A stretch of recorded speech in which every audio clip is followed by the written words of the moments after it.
Okay, so by my watch, it is 8:40 a.m. our time. Obviously not yours, Mr. Sobol. I'd like to open this session and welcome all of Year 8 to our Meet the Author event for Book Week 2021. It is my absolute pleasure to introduce Mr. Richard Sobol, also known as the traveling photographer, who is joining us from the US right now. Mr. Sobol has authored many books that touch upon and explore different cultures around the world, wildlife, and environmental conservation. His most recent book is called Growing Peace, a story of farming, music, and religious harmony, about an interfaith group of Ugandan farmers working together and supporting one another. As a photojournalist, his works have been published in magazines and newspapers such as National Geographic and the New York Times. His photographs have also been exhibited in galleries and museums across the USA. We're so grateful to have you here. Year 8 students and teachers, please show your appreciation for our guest in the chat and give a warm, warm welcome, please. Thank you very much for that gracious introduction. I'm happy to share. I'm here in the Northeast United States. It's my Tuesday night. It's about 7 degrees Celsius here. And I'm on Cape Cod, which is a little peninsula of land that sticks out into the Atlantic Ocean. So I'm happy to share with you. So I wear a lot of hats. I'm a writer, I'm an author, I'm a storyteller, and I'm a photographer. And photography is what I've always done professionally. It's what I studied in university and in art school. And as I was photographing wildlife, and one of the animals that I was very lucky and fortunate to visit and photograph were seals, and in particular the baby white-coat harp seals that are born once a year, usually late February into March, and they're born on ice floes, big floating ice cubes in Canada, in eastern Canada. And the only way to get out to see those seals is on a helicopter. And during that time, a select group of scientists go to visit the seals, and other photographers and writers and journalists have that opportunity to visit the seals. And one of the times when I went to see the seals, that it was nasty weather, and the helicopter pilots are very safety conscious. And if there's any wind or rain or fog or snow, they won't fly. So this group that were waiting to go, we were all stuck in Prince Edward Island at a little hotel. There were about 25 of us. And among the group was a very famous writer, a man named Farley Moat. And at the time, he had one of his books called Never Cry Wolf had just been adopted and made into a big Hollywood movie. So he was kind of the celebrity in our group. He's done a wonderful book. Maybe it's in your school library. It's been around for a while, called Owls in the Family. A very funny book for students just about your age. And I knew his work, and I was really happy to have an opportunity to get to meet him. And I had an idea for what was going to be my first book. And it was going to be a book for students. And I was going to call it Seal Journey. And I wanted to tell the story of the seals as they migrated from north to south, and then tell the story through the eyes of a child who would migrate from the south to the north. And that would be my son.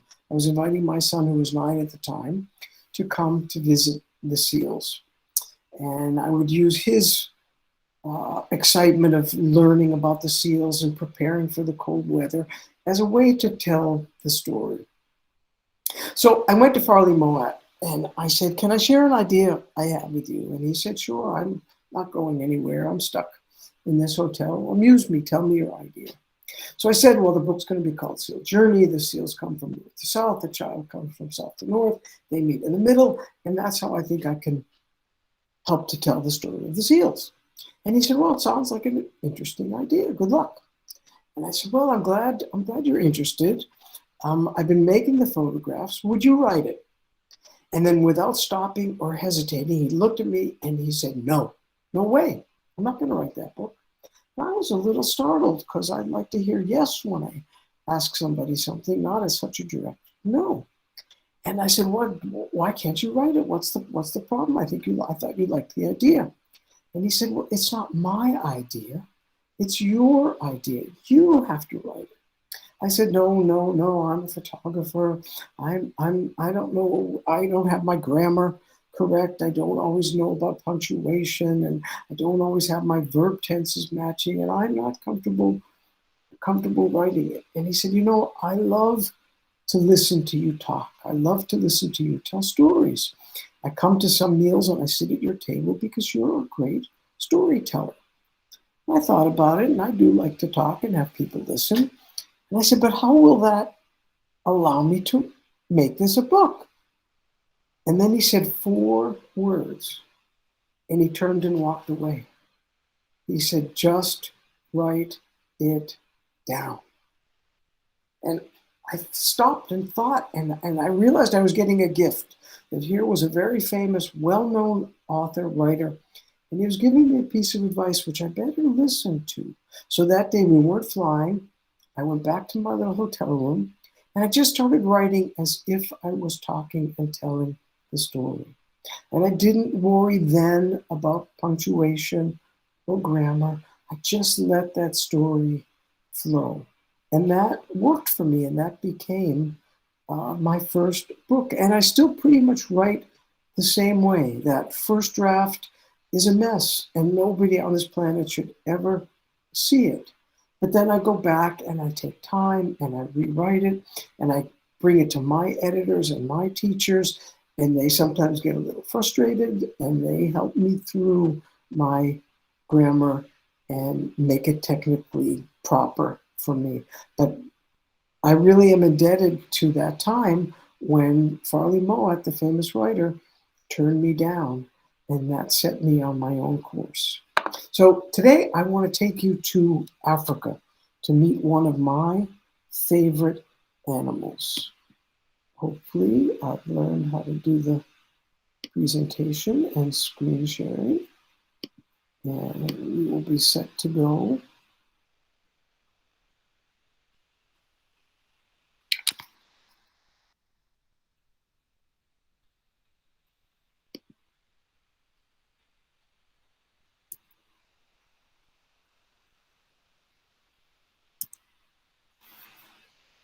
Welcome and karibu. Karibu is the Swahili word for welcome. And Swahili is the common language of the place I'm going to take you today, to East Africa. You have my screen successfully. We've mastered the screen sharing. All is well? Yes. Great. So as a wildlife photographer, my life can get a little interesting at times. I've been chased by hippos. I've eaten an orange with an orangutan. I've lounged with a leopard. I've cuddled with bear cubs. I've gazed with gazelles. I've stampeded with stallions. I've locked eyes with a lion. I've paraded with peacocks. And I've sat with seals. I think some of you might like seals a lot, so I'm going to give you a couple more.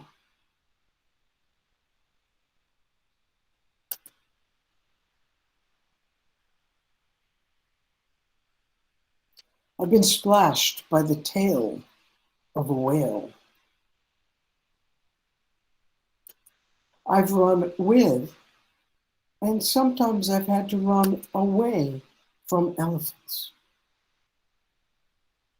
And I even lost a brand new tripod to a monkey.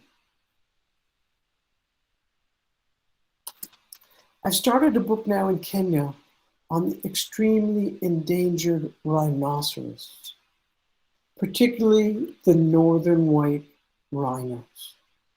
And I got to meet a very special rhino named Sudan. Sudan is gentle and was welcoming even to me. Sudan is the last remaining male northern white rhino on Earth.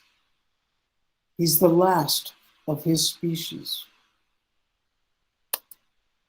He was watched and protected 24 hours a day. But when Sudan dies, that could mean the end of the northern white rhinos. So he is an example of extinction before our own eyes. Some of the other rhinos in Kenya are being protected, and southern white rhinos are starting to come back, and babies are being born. But soon after I got back from one of my first trips to Kenya, I saw a headline in the newspaper that Sudan had died. And now there's very little hope that we will ever see another male northern white rhino on our planet. So I've now made photographs and written stories for 17 books. I thought you might just like to see a little bit and learn a little bit about how I got started. For years, I was fortunate to work as a photojournalist, making news and animal stories and political stories for local and international magazines. In addition to photographing animals and wildlife, I was photographing politicians and presidents, and I was lucky to be invited by President Clinton to view some of the historic moments there in Washington, D.C. My interest in politics led me to do a series about U.S. government and go behind the scenes to spend time with some of our elected officials and politicians. But after a little while, I got tired of politics, and I needed to escape into a real jungle in Africa.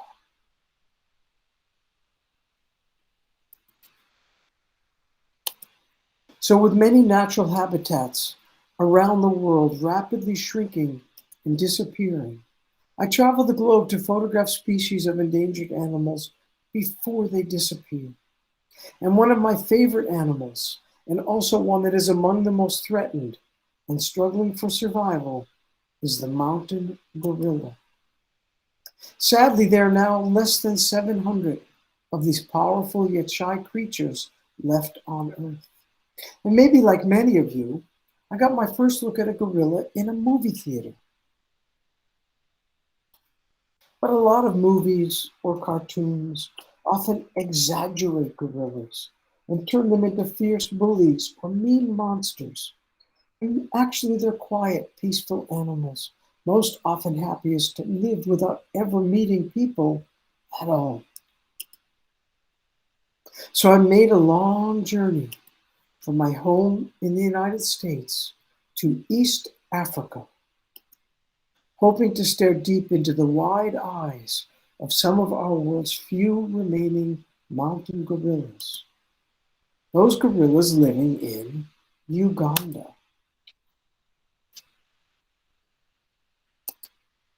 Now, a lot of wildlife stories or Discovery Channel and Animal Planet documentaries, they often tend to portray and show animals as if they live in giant zoos or protected areas that are isolated and away from people. And one theme I explore in this book is that this population of gorillas and most groups of endangered wildlife don't, in fact, live in isolation or alone by themselves. Even if they're protected and in special wildlife parks, most animals still have a special relationship with the people around them and the people that are paid to protect them. So of course, although I love wildlife, I think it's also so important to remember the people of the neighboring villages and think about the sacrifices or rewards that affect the lives of the people living nearby. I found out that getting close enough to photograph those few remaining mountain gorillas is a real challenge. Mountain gorillas have never survived in captivity. None can be found in circuses or animal theme parks or zoos. And the entire remaining population live in the dense rainforests of two neighboring national parks in Central Africa. The first stop on my journey in Uganda is in Kampala, the capital city. It's a busy, colorful center for people and shopping, a place with many schools, and children come in from the countryside for their education. It has a wide variety of hotel choices, although I confess I didn't spend a lot of time at this particular African hotel. But when I get to a new place, usually in the late afternoon, I like to take a walk and warm up to new smells and new sights. But I was confused as I passed the human drug shop. It did make me pause and wonder, what else might try to walk through that front door, looking for some medicine? But Kampala is the place I had to pick up my official gorilla tracking permits from the Uganda Wildlife Authority. The permits are expensive. Each 1 hour session can today cost as much as $500 per visit. That's 20 times more than the Uganda National Park permit for a full day with the other animals that live nearby, like the zebras, lions, black rhinos, or elephants.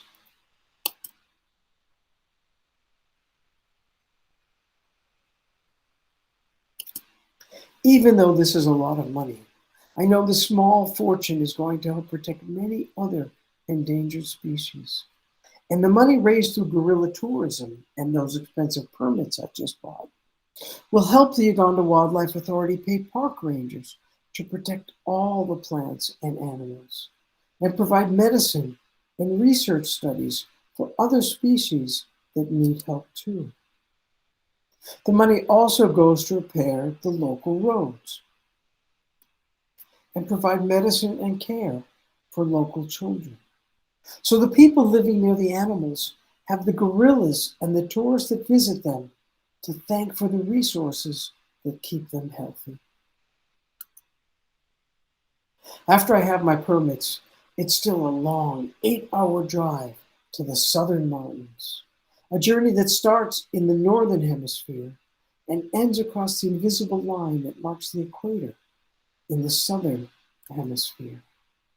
It's a journey that twists and turns through a landscape of sharp angles. Uganda is a green and fertile country. The soil's healthy for growing, and the old worn road is surrounded on all sides by fields of bananas, beans, and tomatoes that hug the sides of the hills. And the people that plant and work those gardens press their feet into the rich dirt so they can harvest the food they need for their survival.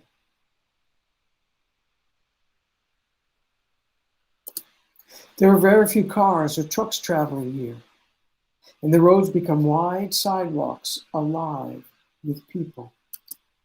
Everyone seems to be carrying something needed for their survival. And sometimes that load is larger than the carrier.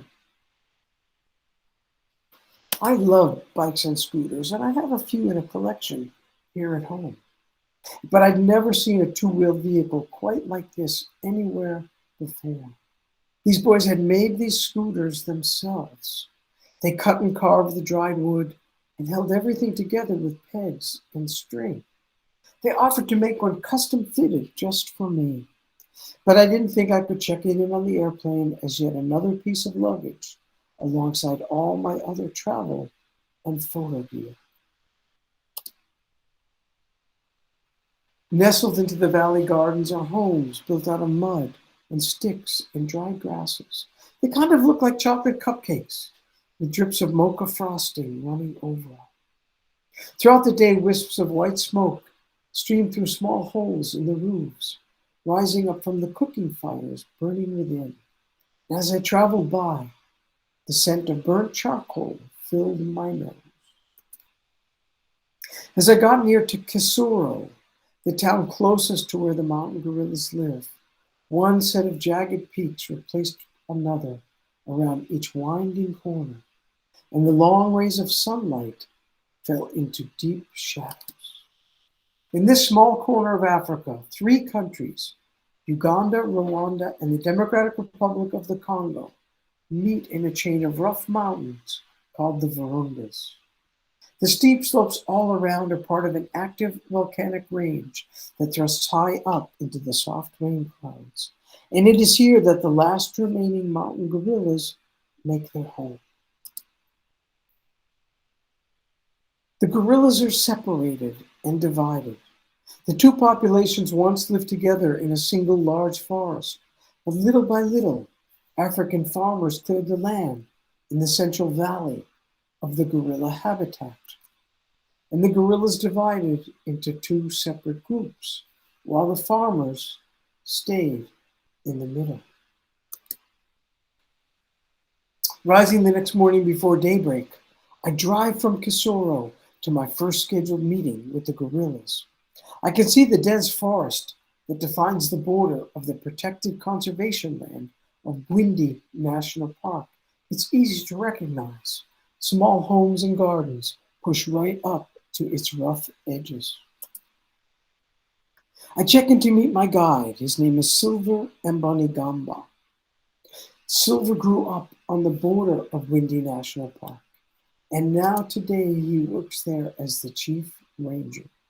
He spent every day for the past years in the company of the gorillas. At first, the gorillas would flee deep into the forest when Silver and his team of trackers approached. But over time, the gorillas grew comfortable with the rangers, allowing them to move in closer and closer. At sunrise each morning, Silver leaves the small one-room house that he shares with his family, and he hikes in to meet the gorillas. These daily, early morning ranger visits help to preserve the gorillas' acceptance of humans, so that small groups of tourists and photographers like me can pay to hike in and see them. At the edge of the forest, Silver explains to me there are many strict rules that all visitors must follow. First and foremost, he tells me, when we see the gorillas, we cannot disturb them. He then explains that my visit will be limited to 1 hour, 60 minutes exactly. Then he reviews a long list of things for me to remember. No food or eating, no photographs with a flash, no loud noise or loud talking, and no getting closer than 5 meters to a gorilla. And maybe most important of all, no coughing or sneezing, since I could make the gorillas sick. The family of gorillas that I'm visiting is called the Nkaringo group. They're named for a little village next to where they were first seen. And although Silver and his team have been tracking these gorillas for 4 years, I get to be the first photographer and the first outside visitor the Nkaringo gorillas will encounter. This makes me nervous as I study Silver and his team with their dark African skin. I look so pale and different from them. So ask Silver, what might the Nkaringo gorillas think of my white skin? Do you think I will scare them? Don't worry, Richard. He laughs and tells me, with all of your cameras, they will hardly notice your skin color. People still live right up to the edge of the official national park, and the gorillas may not understand why they can't look for an easy meal from somebody's garden. The local people are also surprised to learn they're the only people anywhere in the world that live next to mountain gorillas. This makes them proud of the special role they have in helping to keep watch over their famous neighbors. And if the gorillas do leave the park, the locals call Silver and his team to help push them back into the safety of the forest. Crossing into the forest this early morning, we quickly begin our steep climb to find the gorillas. There are no paths or sidewalks, buses, subways, taxis, or chairlifts for human guests. And once I plunge into this thick, wet forest, I have to overcome the same obstacles that the gorillas confront each day. This is hard work. Silver opens his notebook and looks for the last location where the Nkaringo gorillas were observed the day before. This is the starting point for our visit today. And as we move through the walls of brush, the trackers look for signs and clues. Broken branches, piles of dung, and tracks in the mud are the jungle's road markers to finding the path that the gorillas have made in their search for fresh food. Mountain gorillas usually spend most of the morning searching for food and then sitting and eating. Once the gorillas do find that natural cafeteria of leaves, green bamboo, or wild celery roots to stop at for breakfast, they take their time feasting. This is when Silver and his team of rangers usually arrive, so the Nkaringo gorillas have gotten used to people visiting them during their breakfast. I smell something really strong, and Silver shows me the first clue the gorillas might be close. It's a wide, flat pile of spongy leaves and branches, the nest the gorillas slept in the night before. I smile with delight on seeing the source of that ripe odor. It's the warm piles of fresh dung that line the nest. So it's really the gorillas' poop that alerts us that they're probably close. I hear branches snapping, and I realize it might be the gorillas racing up the hillside, searching for their breakfast. Following Silver, I crawl ahead. Come on, he urges me. We're almost with them now. Swinging his sharp knife, he cuts through the brush and heavy vines and opens up a meter-wide tunnel for me to look through. He whispers, "Look through these branches. The gorillas are here. They've stopped to eat, and we have found them." My heart's pounding as I step forward, but I'm pulled in two directions. Should I grab my camera, or should I simply look ahead to see with my own eyes the mountain gorillas whom I've traveled so far to meet? I remind myself I came here as a photographer, and my first glimpse should come through my lens. I raise my camera. I look ahead, and I see a pair of wide eyes staring right back at me. I press my camera shutter again and again. I have found the moment that I came here to photograph. I stay focused with my eyes locked, and I continue to record my first mountain gorilla as she carefully selects a sweet branch to munch on. A vine moves and a row of wide, knobby fingers float up, placing a bouquet of spiny-tipped leaves into a round bulb of a mouth. She chews her breakfast and raises her thick arm for more, almost as if in slow motion. I watch her through my camera. By now, I'm soaked with sweat, but I'm delighted to be another soggy piece of the rainforest, and maybe another strong odor as well. I look to my left and I see the leader of this family group, a large male known as a silverback. He gets his name from that dramatic wedge of lighter colored hair that covers his back. As the silverback settles in to slowly chew on some leaves, he moves deeper into the brush, making my job so much harder. But I realize full well that the gorillas are here for their food and not to give me better angles to make my photographs. Let me share a few of the things that I learned in my visit in the rainforest. Mountain gorillas are primarily vegetarians, but they do have a sweet spot for ants and insects. The adults consume between 20 and 30 kilos of food each day. But since the leaves and roots and twigs and bark and berries that they eat are small and lightweight, these gorillas spend more than half of each day just looking for food. The gorillas have strong bonds to one another and stay close together in family groups, usually of about 20 to 30. Both the males and the females care for and play with their young. This is most obvious to me during the late mornings after they've eaten, and they bounce and sway through trees and vines. Maybe they're looking for a comfortable place to take a nap during the heat of the midday sun.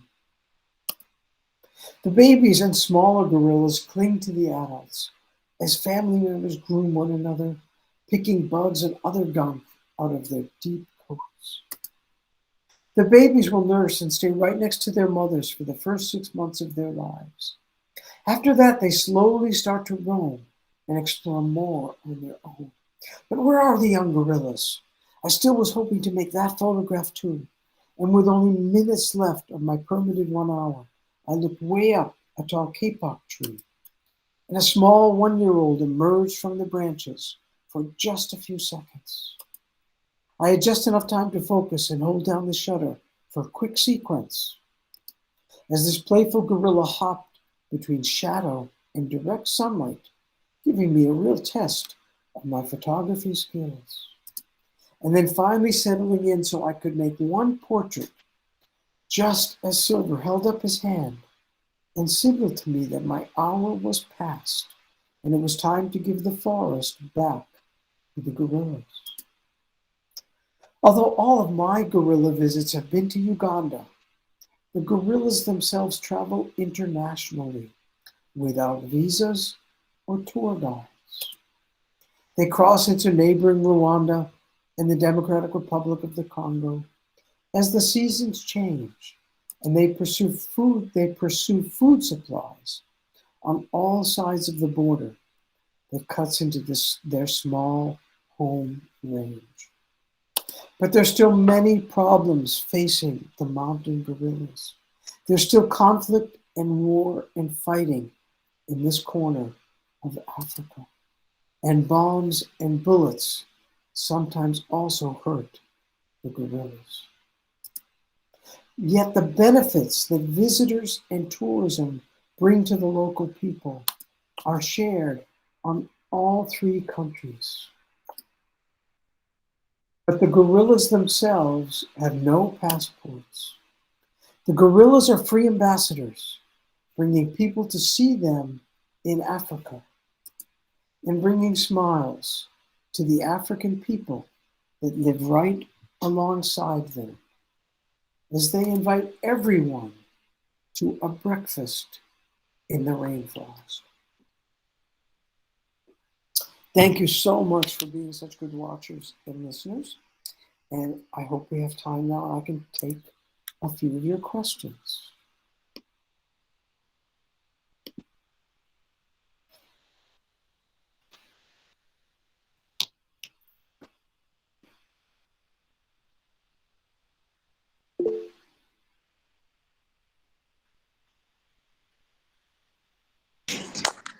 Annika, would you like to ask your question first? Yeah, sure. So after observing and witnessing the different relationships formed between humans, wildlife, and nature, did it make you realize how much of a connection we have to them? And did writing books and photography help you express that? I would say yes to both. It certainly has helped me to appreciate very much the relationship that we have to the animals, and also the relationship that the animals have to helping to protect our environment. That there's so many systems where the way the animals feed, the way they leave their droppings, the way they move around, that there's so many relationships that affect our land and our water. And one of the great things that I get to do is, for a short time when I'm learning about a new animal, I get to read everything I can find and talk to new experts. And I always, whenever I travel, I always find somebody like Silver who will be my guide and help me, because I'm not an expert on all the local animals. And I might get very excited and say, I want to go photograph a lion, and I'd like to have somebody with me who's smarter than me, who can say, wait a minute, that's a hungry lion. Let's go find you a lion who's already eaten. So I do research and try to learn as much as I can before I get to a new place. Thank you. Chaska, would you like to ask your question? I just wanted to ask if there were any animals that you regret not having the chance to, you know, take pictures of while you still could. There's still animals that I keep list of animals that I wish I could still get to. I've yet to really have any experience with tigers, particularly with any wild tigers. So that is certainly high on my list at this point. I've seen most of the large. I really like big animals, so I've been lucky to spend time with the gorillas and elephants, and I live near whales. Whales come to visit the waters of Cape Cod in our summer months, so I'm always looking for other animals. And in fact, I've come to Indonesia several times to photograph orangutan. And I have an idea and have started to hopefully do a book about the conflict between the orangutans and the loss of their forest as some of their forests get cut down for palm plantations and the creation of palm oil. So I hope to come back as well to Indonesia to continue that.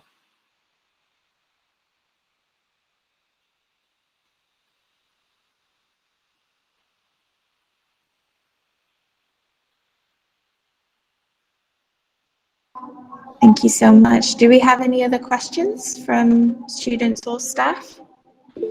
Alta, please take it away. What other animals would you like to photograph and why? So, the question, I believe, is what animals would I like to photograph and why? As I said, I've started a book on whales, and I like to go whale watching so much that I may take a long time to finish that book, longer than necessary, because I'd hate to not have an excuse to go sit up with the captain in the top of a whale watch boat.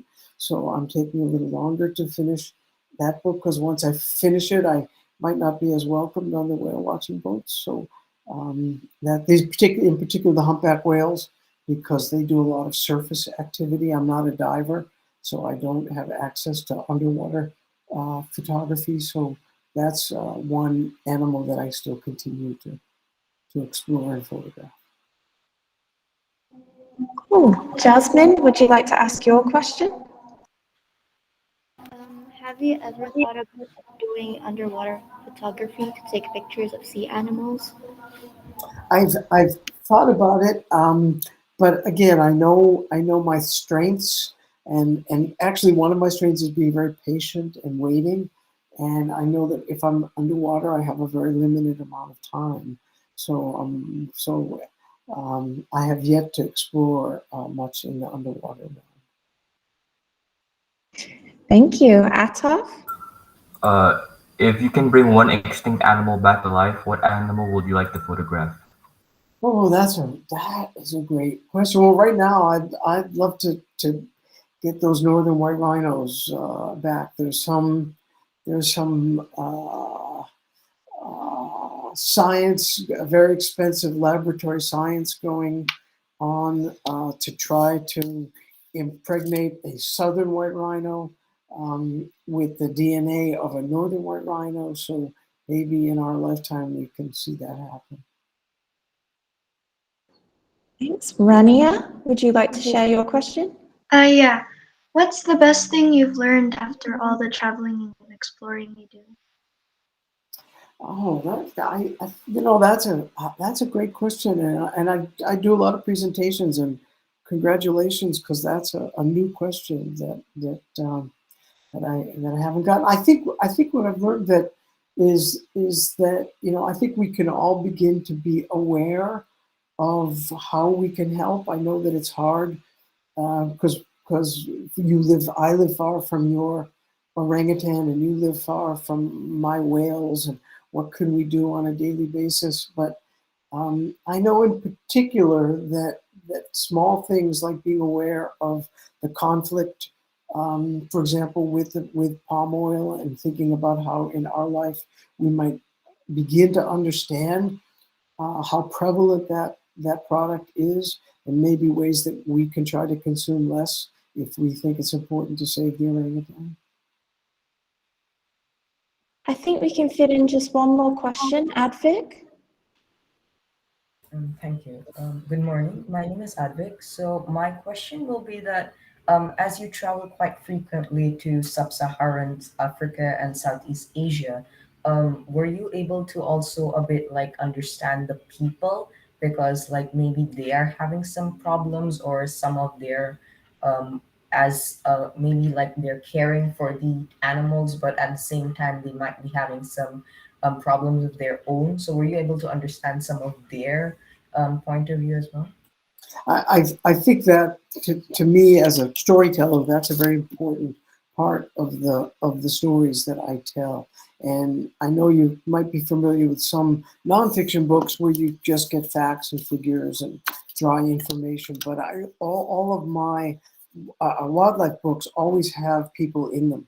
There's always the local people are very important to me. So Silver and his family and people that live by the animals are always very important. And I try very much not to isolate or just tell the story of the animals. And again, although I do a lot of wildlife photography, I have done several books only on people and on different cultures. So I do mix it up with both wildlife and people. And especially in the stories about wildlife, I do add people into those stories.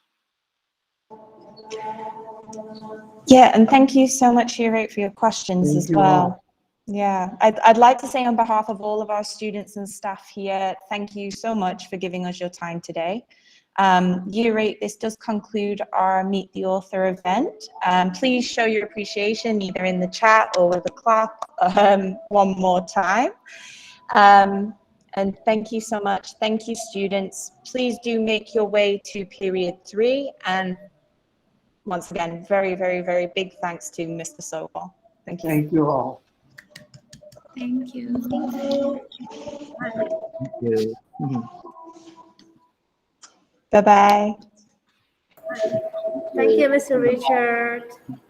Thank you. I'm happy to share.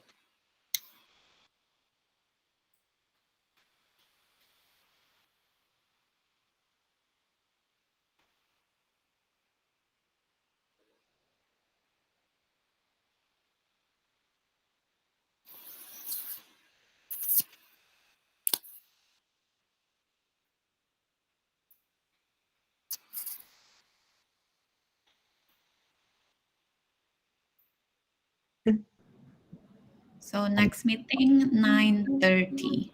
Excellent. I will be ready. Yeah, maybe you can take a rest first.